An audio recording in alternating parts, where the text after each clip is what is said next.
Hi guys, today I will take part in Ina Salisbury's 4-chord challenge. This is a little repeat from my last video with the GelliPlate. Just for those of you who haven't watched that, I have done some jelly printing and I used the residue pull just for a maritime theme, and in this case I of course have to put a lot of layers on and pull some prints and so on. Long story short, I will show you what I've done with this normal background I just did, and it will be as you can, or if you guessed already, another maritime theme. It's not even February yet and I'm already fed up with winter. So, but I will use as my substrate I will work on the, as you can see now, the lower part here, this more orangey yellow part, and that's it. I cut that off and I will cut that apart because Ina's 4-chord theme this month is about triptych, or not triptych, it's a diptych, you know, this 2-part thing. And yeah, I cut it apart, so I have 2 pieces. What a diptych is, it's at the end of the day, it's a to have 2 parts of something, a substrate, whatever it is, a canvas or paper, or and you're working on both in a sort of a theme. It should belong together. Sometimes it's connected, sometimes it's not, but it always hangs next to each other on the wall when it's a canvas also. You see that a lot in churches, you know, and this triptychs you have as well with 3 pieces, and I think most of you know what it is. But my idea this time was to put them back together with this string here. It's a very rough one, it's burlap, so I was after yeah, see, the maritime theme beach, and yeah, I'm using this driftwood that I will put that at the end into the middle just to connect everything again. I'm looking here for the right size. Hallo ihr Lieben, ich werde euch heute diesen 4-Chord diese Art Challenge zeigen von, wo ich öfter mitmache, von der Ina Salisbury. Und diesen Monat war es halt ein Dyptych, und zwar ist das so ein Zweiteiler. Man macht eben 2 Canvas oder 2-mal Papier nebeneinander, aber immer auch das Substrat ist, das ist völlig wurscht. Das ist aber immer 2 gleich große Teile. Früher so in den Kirchen hat man das ja viel, auch als Triptychon. Und wie heißt das auf Deutsch? Diptychon? Diptychon, I think, heißt das. Und Triptychon ist das mit den 3 Teilen. Das hat man dann früher oft auch zusammen gehabt mit Scharnieren. Heute, man sieht das immer noch in den Kirchen, aber es ist oftmals auch lose nebeneinander. In diesem Fall hier hatte ich einer meiner Jelly Prints genommen, die ich letztens gemacht habe. Deswegen habe ich das am Anfang nochmal gezeigt. Das hatte ich in dem Video, das ich gemacht habe mit diesem Sandläufer. Und falls für diejenigen, die das nicht gesehen haben. Und da habe ich jetzt diesen Print genommen, und zwar den unteren Teil, habe das zerschnitten und mache da jetzt dieses Diptychon draus. Ich wollte es aber dann im Endeffekt wieder zusammen haben. Das heißt, ich habe jetzt angefangen mit dieser Schnur. Das ist so eine Sisalschnur, und habe also Löcher reingemacht und werde jetzt hier an den Seiten noch 2 Löcher jeweils machen, weil ich mit dieser Schnur noch über die Hälfte des Papiers gehen will. Werde dann noch ein paar Perlen, noch Perlen sind es nicht, aber was auffädeln. Das sind jetzt keine Perlen. Hier mache ich einfach ein bisschen Kleber drauf, einfach damit die Schnur sich auch nicht mehr verzieht, damit das alles gleich bleibt. Aber hier sind eben so meine Schätze, so kaputte, ja, Ketten und Steine, was ich immer so schon mal von meinen alten Sachen habe von früher oder auch so mal sammle. Ich benutze es ja relativ selten, immer mal so ein bisschen. Meistens habe ich es benutzt an meinen Notebooks, so als Bimsel-Bamsel, um so eine Verzierung zu haben. You know, I just go over with the thread here or with the string and cover both sides with it, but I put some of this, that's, yeah, it's beads, some sort of beads. It's an old bracelet, actually. No, it's not old, but it broke, so I got that from India. It has this, it's made from wood, these darker ones, so it's quite nice to use it in this maritime themes. I really like that. And I go on and do that on the other side as well. And then I have a horizon. For me, it's a horizon. And I go on working with that. I will definitely put some paint into the background, bit of crackle paste I will use. And that is, of course, just my thing. As I said before, summer is still so far away, but I can't wait for the summer to come, and yeah, it's awful, I know. So starting here now on the other side, I do exactly the same, 2 rounds. Here I use the second round to put some beads on and have 2 rounds on each side. That gives me enough texture. Don't need more, and the beads on it. That's pretty much it. Ich habe dann hier auf der Seite auch nochmal 2 Runden gedreht mit der Schnur, und da kommen dann auch ein paar von den Perlen drauf. Perlen, ich weiß nicht, Holzscheiben, keine Ahnung. Holzscheiben das sind so richtige Scheibchen mit Löchern drin. Also Perlen kann man da nicht so sagen. Ich gerade gesagt habe, das ist so ein Armband, das ich mal aus Indien mitgebracht hatte. Das ist ganz einfacher Schmuck, den habe ich da mal am Strand von so einem, ja, Einheimischen gekauft, der die da, oder war das Kind mit diesen Rosenholzsachen? Ich kann mich gar nicht mehr erinnern.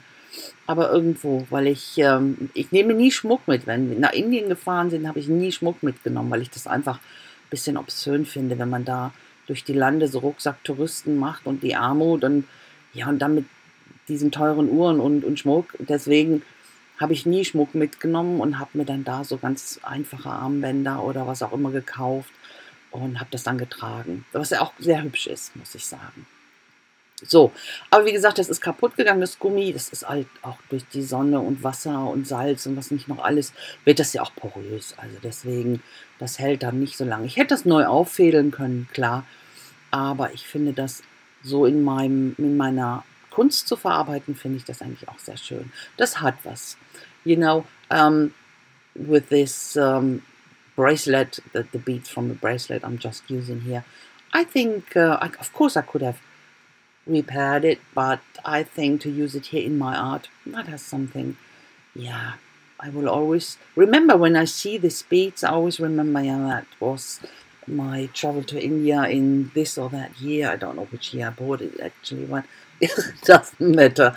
It's from one of my travel there, from my, well, now we went around with a rucksack, and yeah, that was, I quite like India a lot. So okay, I just put some drops of hot glue here that it will stay put in the middle, and then I start now first with the crackle paste on the bottom under the thread or under the string, and I use a bit of tape here, just that I didn't want to have it so much farther down, so that's why I just protected it, and then I could control much better how far down I wanted to have it. At the end of the day, it is this waves, the white of the waves, and yeah, I thought works best with my crackle paste hier. Ich habe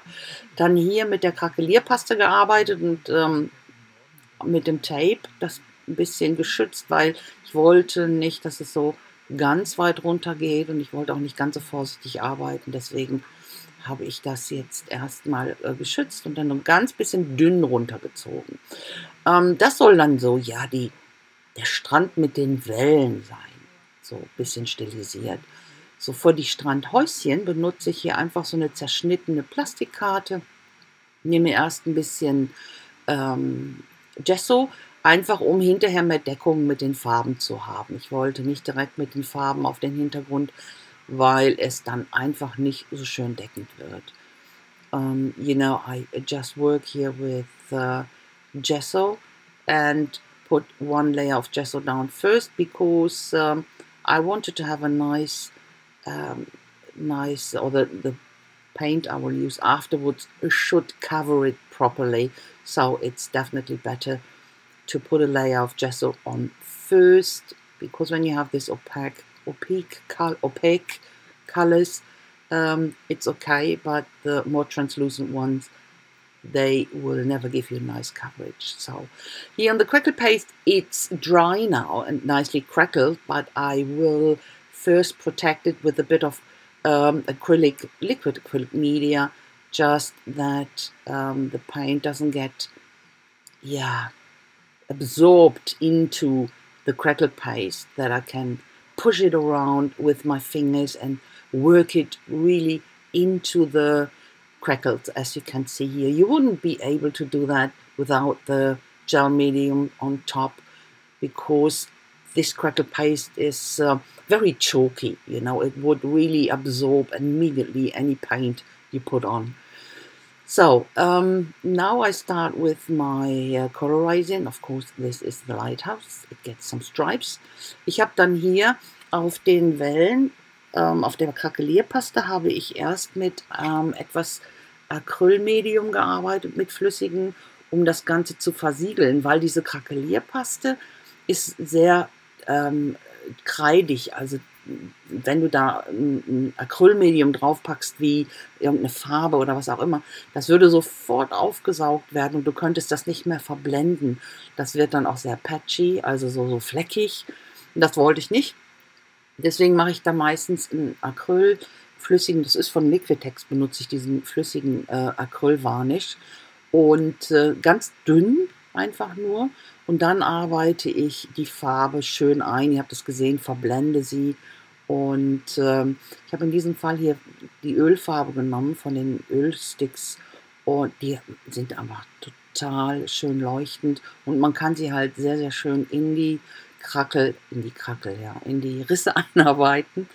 Funktioniert einfach sehr gut. So, und die Häuschen hier und den Leuchtturm einfach mit sehr flüssigen Acrylfarben, hier mit meinen Golden High Flows bearbeite ich da drauf. Die sind einfach, ich habe meine Lieblingsfarben, die sind so schön bunt und lassen sich gut verarbeiten. Und auch hier mit dem Schwarz kann man super die Linien hinmachen. Das Ganze kriegt natürlich auch noch Fenster, ganz klar. Jetzt erstmal die Außenlinien. Jetzt arbeite ich an den Fenstern. Und letztendlich werde ich dann gleich noch 2 Wörter draufpacken, die schon miteinander, die sollen einen Sinn machen miteinander. Ina wollte halt, dass wir als erstes eben so ein Diptychon machen. Das war das erste. Das sind immer diese 4 Cores, also diese 4 Aufgaben. Das erste ist also das Diptychon, dann das Substrat, das wir uns aber aussuchen konnten, worauf wir arbeiten wollten. Dann eben als drittes, wir sollten Mixed Media arbeiten.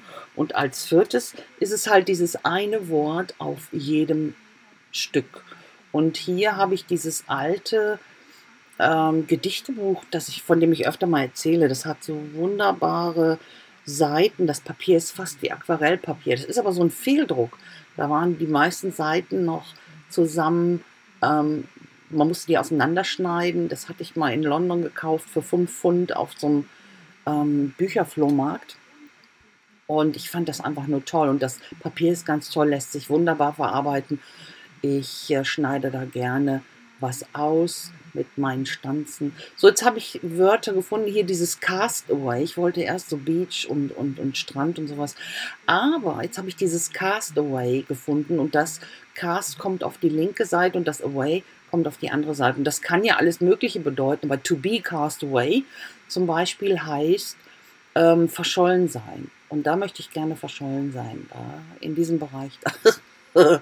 Das kann auch heißen, was wegzuwerfen oder so. Cast away. Einfach schmeiß weg, es taucht nichts. Ja, aber in meinem Fall soll es sein, to be cast away. Ja.